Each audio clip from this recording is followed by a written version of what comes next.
In our first reading today from the prophet Malachi warns the priests of the Old Testament, saying, "Listen, O priests, you have turned aside from the way and have caused many to falter by your instruction." In our own day as well, we see lots of priests leading people astray by their instruction and by their example, one of the two or both. And those priests and bishops and church leaders, if they do not repent, risk the fires of hell.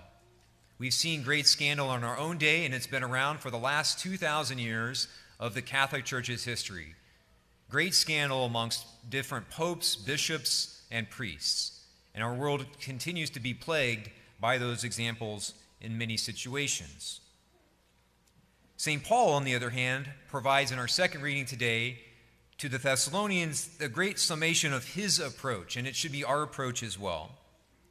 St. Paul says this: "We were determined not only to share the gospel with you," so again, we have to be determined to share the gospel with other people, but he goes on, and he says, "but even our very selves."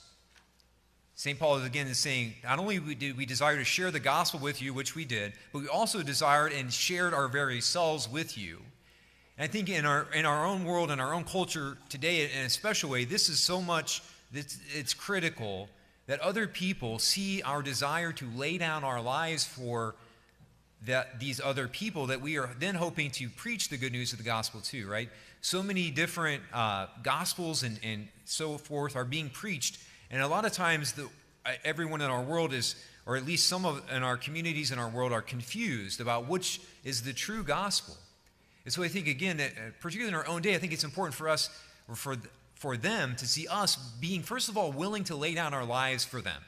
That is the first thing, that we won't have any credibility unless we first show other people in our community that we are willing to lay down our lives for them.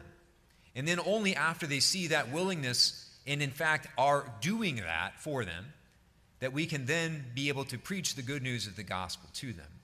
And so again, I think St. Paul lays out the perfect path for the spreading of the good news of the gospel, otherwise called a fancy word, evangelization.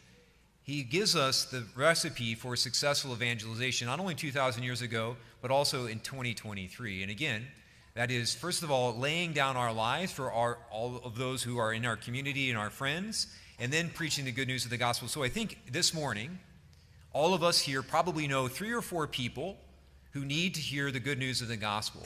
And there are friends, our neighbors, our people at work. All of us, I think, know 4 or 5 people who need the good news of the gospel. So may we think of those people and then go out today and, first of all, lay down our lives, or show them that we're willing to lay down our lives to make sacrifices for them, and then preach the good news of the gospel to them. I think that is and has always been the great recipe for success, for spreading the good news and the joy of the gospel.